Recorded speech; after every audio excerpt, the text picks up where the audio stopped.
I guess this Syrian gas thing and the Trump missile strike has caused enough butthurt that I need to say something about it. It's good to criticize to the left of you, right? And Trump is to the left of most of us. Uh, this is entirely healthy. Julius Evola, of course, was a anti-fascist, and he wasn't anti-fascist in the sense of modern Antifa or commies. Julius Evola was an anti-fascist and a vocal critic of Mussolini's state because he hated Mussolini for not being totalitarian enough. He was constantly daring Mussolini to not just hold that fascist that he had taken up, but to swing it with fervor. And this is entirely right. It is good for people to criticize Donald Trump on this missile strike in Syria. It's entirely healthy.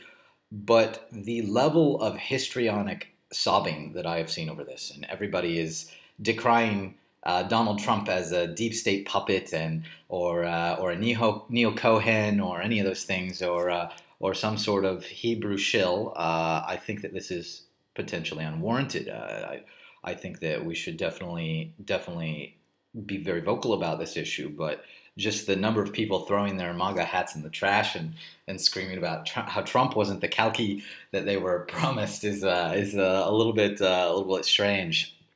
So there are a number of legitimate reasons that and illegitimate reasons that Trump could have done this. So the first legitimate reason is that Trump plans to use the Syrian gas attack like hoax, right? He plans to present evidence later that it was faked by the deep state for the benefit of ISIS. Now, the thing that he can do with this is that he can actually charge people with treason. No joke, no joke. They have aided a listed terror organization. If this is proven in a court of law to be a hoax, he could actually charge people with treason or sedition, depending if he can prove that they did it for the benefit of a foreign terror organization and a foreign power, such as Israel, that wants that foreign terror organization to stay around. Then the charge that could be levied is treason. That if he actually launches missiles in response to this gassing hoax, then it removes any sort of no harm, no foul defense, right? Like it actually ups the stakes to where treason charges could be warranted because it's undermined the agenda of the president and the military.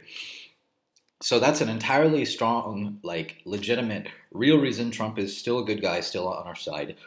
This could be something that happens in the future. The second thing that is legitimate that might not be palatable to all the Putin Kool-Aid drinkers that are in the alt-right is that Trump is playing a strong man to negotiate with Putin. He's signaling to Putin that he is not willing to give up Syria for free. Syria isn't worth that much to us, but it is worth a lot to Vladimir Putin because he wants to keep a pipeline from being built from Qatar up to through Turkey, through Syria, through Turkey into Europe, and providing an alternative energy source. Putin has a natural gas monopoly on shit tons of Europe. So this is Trump signaling to Putin that it could be that he's not willing to give up Syria for free. That though it's not really worth anything material to us, we know it's worth something to him. And if Trump wants to be made to withdraw from Syria as a position in its entirety, then Putin is going to have to negotiate. Right? It's a bargaining chip that we still intend to maintain hold of. Perhaps Putin could say, in exchange for Syria, cede the conflict in the Ukraine, give up the Donbass, maybe give up Crimea. We'll have to see about that, right? We don't know. Is this something that's going through Trump's mind? We don't know yet. The other thing that could be a legitimate reason, the number three, is that Trump is trading political favors, right? And we don't like the idea of Trump trading political favors with neocon elements who want to obstruct him on immigration, entitlements, tax reforms, these sort of things. I don't like to see a smile on Bill Kristol's face, that's for sure. But this is politics, and politics can get dirty, right? And Trump may need support. We don't know. I'm sure he's far more equipped. He and his advisors are far more equipped to judge that calculus than most of us. Trump lives in the real world, not in neo-Nazi blog comments, not on anime Nazi Twitter. He has to deal with working with people that are detestable, and he might need things from them. We don't know. We don't know.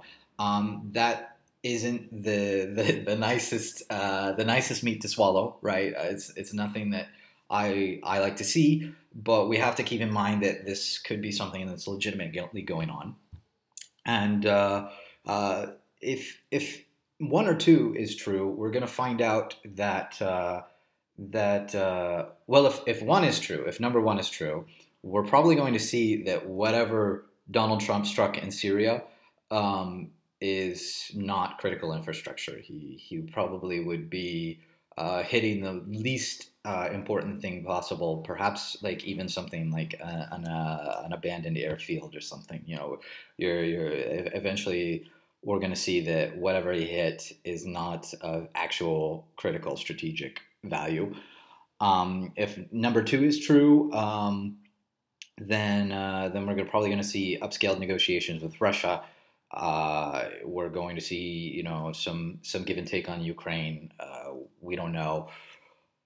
Um, if number three is true, then we might get into some serious conflict that obviously we don't want, but we'll see, progress on other parts of the field. And the last thing that could be true is that Trump is actually fooled, or he's some sort of controlled opposition, and there's a silent coup that already went underway, and we're all fucked. And if that's true, you should travel back in time and put on your "Make Donald Trump Again" hat and vote for Hillary. I'm sure that you would have been much better off, right? But besides that, I think that people should be a fucking man and just wait and see, right? There's no fucking legitimate reason to start from minute one screaming about how Donald Trump is a goddamn shill and that he's, after all Trump has done for us, I am willing to give him the benefit of the doubt for fucking 20 minutes, all right? And I think you should too. Stop being a goddamn, fucking child. Have a good one.